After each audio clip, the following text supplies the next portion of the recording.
suria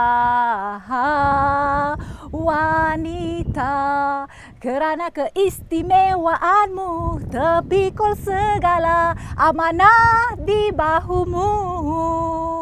Hidup ini lebih indah dengan hadirnya wanita tanpa mengira latar belakang keluarga, pekerjaan dan juga asal usul mereka.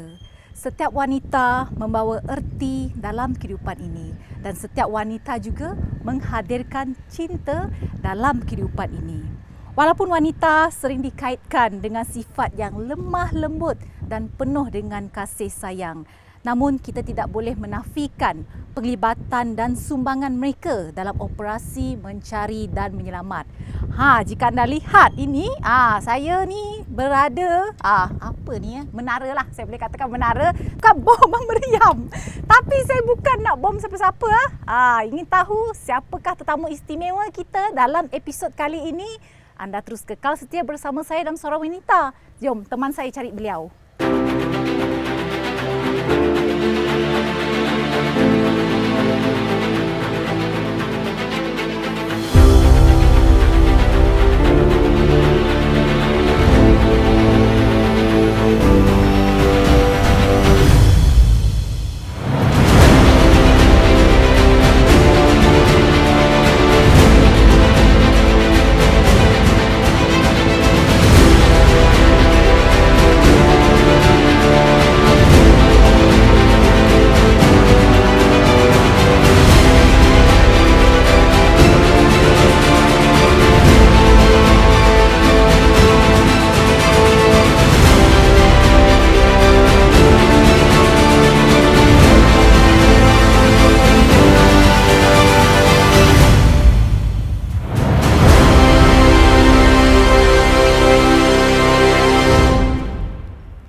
Jadi inilah dia tetamu istimewa kita, Lieutenant Commander Maritim Puan Nurul Elmi binti Ali.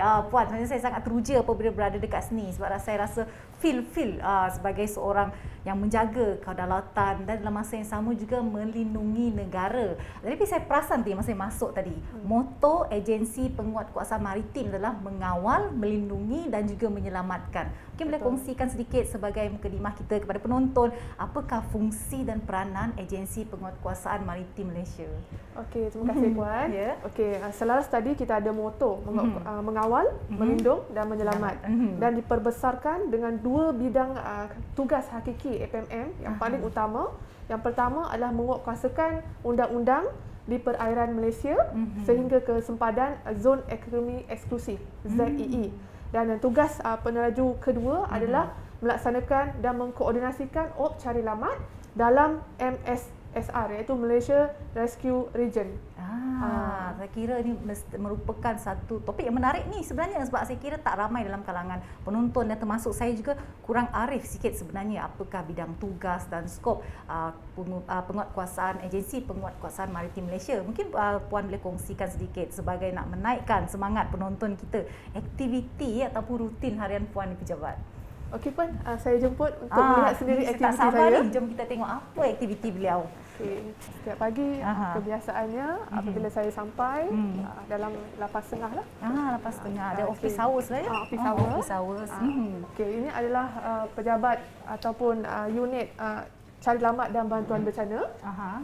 Yang ini adalah meja untuk kita panggil untuk mengukurlah ataupun memplot koordinat sekiranya berlaku kecemasan. Ini secara manual, sekiranya dapat laporan atau aduan mengatakan bot saya rosak ke, bot karam ke, kita akan minta koordinat dan anggota saya akan plot di lokasi yang dia nyatakanlah latitude dan longitude. Itu yang paling penting sebenarnya apabila ada aduan. Okey, di sini kita ada carta organisasi, saya selaku SMC, Submission Coordinator, dan dibantu oleh anggota saya dan juga beberapa pegawai dan juga anggota. Okey, ini seterusnya. Jadi kalau hari biasa ni keadaan sini tak sesunyi begini kan? Tak sesunyi begini. Okey, selain daripada plot secara manual. MRSC Kuching kita ada inilah sistem yang dilengkapi dengan pelbagai jenis sistem. So sistem yang pertama kita ada SAMaster.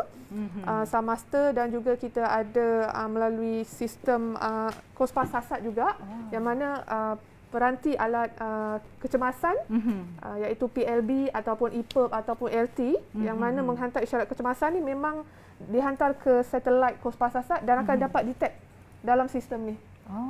APMM adalah satu-satunya peneraju ataupun pengendali kepada isyarat kecemasan di Malaysia untuk sistem peranti kecemasan. Okey, yang ini ada SAMaster, kita ada Kospas dan kita ini yang paling utama, yang paling mudah dicapai oleh orang awam, talian 999. Talian ni paling mudah diingatilah selain daripada penggunaan talian telefon pejabat yang bertugas 24 jam, ini talian mudah untuk dicapai. Yang saya maklumkan tadi, kita ada 2 set, iaitu satu bahagian penguatkuasaan dan satu adalah bahagian cari lamat. Kita ada satu sistem yang ditaja oleh pihak US. Satu set, kira 2 set lah. Sistem ni amat membantu mempercepatkan kerja. Untuk mengenal pasti di manakah kebarangkalian objek yang kita cari. Okey, sekiranya ada bot karam ataupun bot tidak pulang, kita tahu lokasi dia pada sekian hari bulan di area Pulau Satang. So sekiranya selepas 1 hari, di manakah lokasi kebarangkalian pergerakan bot ataupun mangsa yang berada di atas air ni, sistem ini bersama dengan kombinasi laporan meteorologi, kita ada current, ada speed, kelajuan angin dan sebagainya, dia akan membantu kita untuk lagi menyenangkan dan menyediakan lagi sektor plan, iaitu sektor pencarian aset-aset di laut. Kira ni sistem yang paling canggih lah setakat ni yang pihak MRSC Kuching ada. Wow, tengok walaupun baru awal permulaan saja, arti perkongsian daripada Puan Nurul ini cukup menarik dan cukup memberi informasi kepada kita semua. Jadi terus kekal setia bersama saya kerana selepas ni kita akan banyak lagi akan kita kupaskan bersama Puan Nurul, semuanya dalam Suara Wanita.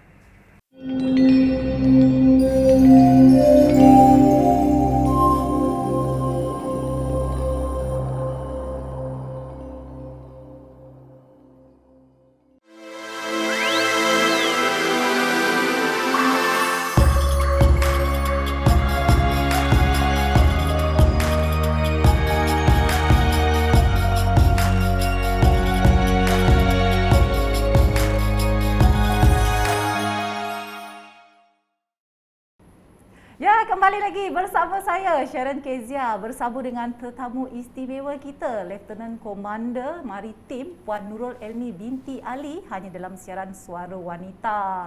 Di sebentar tadi kita dah tahu sedikit sebanyak perkongsian daripada Puan Nurul sendiri, apakah fungsi, apakah peranan agensi penguatkuasaan maritim Malaysia, dan dengan kesempatan ini saya ingin mengucapkan ribuan terima kasih kepada agensi penguatkuasaan maritim Malaysia kerana sudi membenarkan kami untuk melakukan pengamaran di lokasi ini dan sudi meminjamkan Puan Nurul kepada kami untuk memberi sedikit suntikan motivasi kepada penonton-penonton semua. Jadi saya kira dengan tugas dan juga tanggungjawab yang diamanahkan oleh Puan Nurul, iaitu sebagai penolong pengarah kanan unit cari lamat dan bantuan bencana maritim negeri Sarawak dan merupakan SAR Mission Coordinator yang mengkoordinasikan misi mencari dan menyelamat di perairan negeri Sarawak bersama dengan agensi dan jabatan lain. Mungkin boleh Puan ceritakan pengalaman Puan sepanjang Puan berkhidmat di agensi penguatkuasaan maritim Malaysia ni sejak dari tahun 2009. Okey, terima kasih Puan.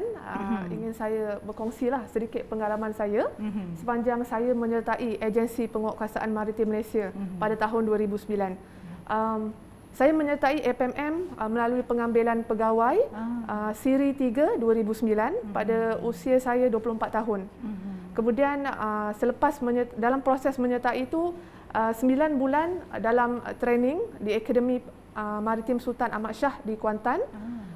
Sepanjang tempoh 9 bulan diperkenalkan mempelajari berkaitan dengan penguatkuasaan, bahagian perundangan, bahagian navigasi, bahagian perkapalan, bahagian ops cari dan menyelamat, dan juga berkaitan dengan latihan fizikal dan juga mental. Dan selepas 9 bulan dalam training, saya diperjawatkan sebagai pegawai dalam latihan di kapal maritim KM Langkawi yang berpangkalan di Tanjung Gelang, Kuantan, Pahang. Dan seterusnya hampir 2 tahun lebih berkhidmat di atas kapal. Saya kemudian berkhidmat sebagai pegawai keselamatan atau pegawai lokap di Ibu Pejabat Maritim Negeri Pahang. Dan seterusnya saya menjawat jawatan sebagai pegawai operasi dan juga pegawai SAR di MRSC Kuantan, yang mana kawasan tanggungjawabnya adalah meliputi 3 negeri, iaitu 3 perairan, iaitu di Pahang, Terengganu dan juga Kelantan. Dan sepanjang tempoh tersebut, alhamdulillah saya dimurahkan rezeki untuk kenaikan kemajuan kerjaya saya. Seterusnya berpindah ke Ibu Pejabat Maritim APMM Putrajaya selaku pegawai bekalan di bahagian sektor logistik selama 5 tahun. Dan akhir penghujung tahun 2020, saya kembali berkhidmat sebagai pegawai SAR tetapi di lokasi yang berbeza, di negeri yang berbeza, iaitu di MRSC Kuching, iaitu Maritime Rescue Subcenter Kuching, ataupun lebih dikenali sebagai penolong pengarah kanan Unit Cari Lamat Bantuan Bencana Maritim Negeri Sarawak. Kalau terlihat kalau terdengar apa yang dikongsikan oleh Puan Nurul itu, memang saya kira banyak pengalaman, banyak suka duka, pahit manis yang ditempuhi. Tapi kita simpan dulu, kita akan kongsikan kepada anda sebentar lagi. Tapi apa yang membuatkan saya tertarik Puan Nurul, sebab kalau kita lihat dalam agensi penguatkuasaan maritim Malaysia ini, umum ketahui bahawa bilangan kaki tangan wanita lebih kurang berbanding dengan lelaki. Apakah yang mendorong Puan Nurul untuk mencuburi bidang ini? Untuk makluman Puan juga, kadar ataupun pengambilan kuota untuk wanita dalam agensi penguatkuasaan ini, dia punya kadar antara 3 ke 5% sahaja daripada kekuatan pengambilan sebenar. Dan semasa pengambilan siri saya, hanya 5 orang wanita, pegawai wanita daripada 100 pegawai lelaki. Dan sebenarnya itu menjadi cabaran untuk saya menceburi bidang yang sering didominasi oleh kaum lelaki. Betul. Dan sebenarnya apabila telah pun berkhidmat dalam agensi penguatkuasaan selama 12 tahun ini, saya dapati dalam APMM sendiri tidak wujud perbezaan ataupun gender di antara lelaki dan juga wanita, terutamanya dalam bidang-bidang pekerjaan berkaitan dengan kepakaran. Dalam APMM sendiri kita boleh lihat APMM telah pun melantik 3 pegawai wanita sebagai pegawai memerintah kapal, ataupun dalam bahasa yang kita mudah faham, kapten kapal, nahoda kapal. Jadi itu salah satu pengiktirafan yang sangat besarlah kepada pegawai-pegawai muda wanita untuk menjadi pegawai memerintah kapal. Dan selain daripada itu, pegawai wanita juga tidak terkecuali untuk menjadi pengarah, penolong pengarah kanan seperti saya, yang mengendalikan, yang mengkoordinasikan, mengetuai bahagian cari lamat di satu-satu negeri.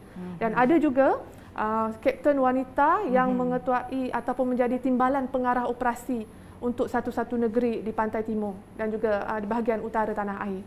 Jadi siapa kata wanita tak hebat? Wanita tak kurang hebatnya, setanding juga dengan lelaki. Bersesuaian dengan Hari Tema Malaysia, Hari Tema Wanita Malaysia pada tahun ini ialah wanita bangkit mendepani cabaran, di mana semua wanita harus bangkit bersama-sama untuk mendepani cabaran. Jadi saya kira semua sedia maklum bahawa dalam operasi mencari dan menyelamat ini memerlukan dan mencabar dari segi kekuatan fizikal, daripada segi kekuatan mental. Apakah antara bentuk kursus ataupun latihan yang perlu dilalui oleh Puan Nurul untuk mempersiapkan diri menjadi anggota SAR ini, Mission Coordinator, dan sekaligus menjadi ketua operasi dalam misi mencari dan menyelamat? Alhamdulillah saya dipermudahkan rezeki oleh Allah Subhanahu Wa Taala. Seawal tahun 2012, walaupun pada ketika itu saya masih berkhidmat atau bertugas di atas kapal, saya didedahkan dengan latihan Search and Rescue Exercise atau dikenali sebagai SAREX. SAREX pada ketika itu dilaksanakan secara level 3, iaitu secara besar-besaran melibatkan pelbagai agensi dan juga pelbagai aset. Pada awal tahun 2013, sejurus sahaja saya menjawat jawatan sebagai pegawai Ops dan juga pegawai SAR di Pahang. Saya mengikuti kursus SAR courses daripada Japan International Cooperation Agency, iaitu JICA, yang mana pihak Japan sentiasa mengadakan kerjasama dengan pihak APMM dalam menaik tarafkan operasi cari lamat dalam Malaysia. Dan seterusnya pada tahun 2014 saya mengikuti kursus SAR Mission Coordinator. Yang ni lah yang melayakkan saya itu menjadi asas kepada seseorang pegawai untuk mencari atau untuk menjadi pegawai koordinasi di sebuah unit bantuan cari lamat dan juga bantuan bencana. Dan seterusnya mengikuti pada tahun 2016 saya mengikuti kursus anjuran pihak JICA sekali lagi untuk bahagian SAR, bahagian pertengahan, dan seterusnya pada 2019 pun bahagian SAR juga dengan pihak Jepun yang pada kali ini iaitu Master of Trainer untuk SAR. Jadi saya kira bukan mudah ya untuk Puan Nurul mengharungi bentuk latihan yang diadakan untuk mempersiapkan Puan Nurul menjadi anggota SAR. Jadi pernah tak sepanjang berada dalam latihan itu, semasa menjalani latihan itu terlalu mencabar sehingga kan mungkin Puan Nurul rasa macam nak berhenti ataupun rasa nak give up? Okey, sebenarnya pada awal penglibatan saya memasuki agensi penguasaan anti Malaysia, di awal tu memang ada, especially apabila kita bertugas di kapal dan kita bukan background ataupun di training daripada belajar ke ataupun degree berada di atas kapal. So apabila saya mula-mula memasuki bidang ini dan bertugas di atas kapal dengan keadaan yang tak biasa, dengan keadaan mabuk dan sebagainya, dengan keadaan yang tak boleh nak kontrol dan sebagainya, sampai kita tak boleh fokus pada semasa kita mengemudi kapal. Di situlah timbul fikiran-fikiran yang mengatakan kita menyesal masuk maritim. Pernah terdetik lah. Pernah lah, bos pernah cakap ataupun pegawai-pegawai atasan, ini kalau saya bagi surat berhenti, you sign sekarang kan. Dia kira macam tu, kita sanggup lah. Sampai tahap tu lah rasanya. Betul. Itu semasa di awal penglibatan saya sewaktu menyertai FMM. Dan Alhamdulillah sekarang ni hampir 12 tahun tidak pernah lagi lah terdetik untuk nak berhenti ke apa ke, tak ada dah. Dah seronok sekarang. Dah seronok dah. Itulah semangat yang kita nak dalam setiap wanita. Biar apa pun cabaran ataupun dugaan yang kita lalui dalam kehidupan kita ni, kita harus bangkit mendepani cabaran bersesuaian dengan tema Hari Wanita Kebangsaan pada tahun ni. Sebentar lagi kita akan ketahui lebih menarik lagi dan lebih lagi perkongsian daripada Puan Nurul. Sebab selepas ini katanya dia akan membawa saya naik atas kapal. Jika anda ingin tahu, tunggu sebentar lagi, semuanya dalam Suara Wanita.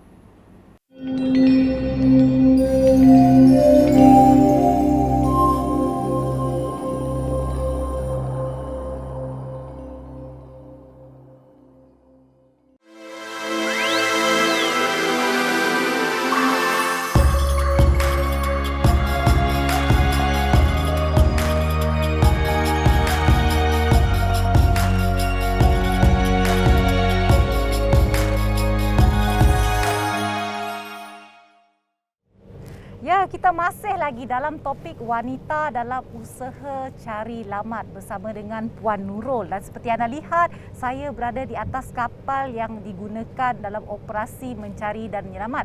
Tetapi apa yang saya perhatikan di sini ya Puan Nurul, saya punya vest ni, jaket keselamatan ni tak seperti yang biasa digunakan. Okey. Jaket keselamatan kita ada dua jenis kategori, iaitu satu yang biasa dipakai di kawasan untuk aktiviti riadah di tepi pantai, yang mana kandungan dia adalah stereofoam yang mampu untuk mengapungkan berat anggota yang mana lebih 80 kg dalam tempoh 4 jam. Wow. Okey, yang itu ada bahan stereofoam dan ini adalah jaket keselamatan yang mana pengisiannya adalah menggunakan CO2. Di sini sekiranya jatuh ke laut, kita boleh tarik picu ni dan serta-merta angin CO2 akan masuklah untuk mengembang dan juga mengapungkan diri kita sekiranya kita berada di atas air. Jadi kira yang ini lebih relevan lah. Ini relevan lagi, khas untuk pemancing lah.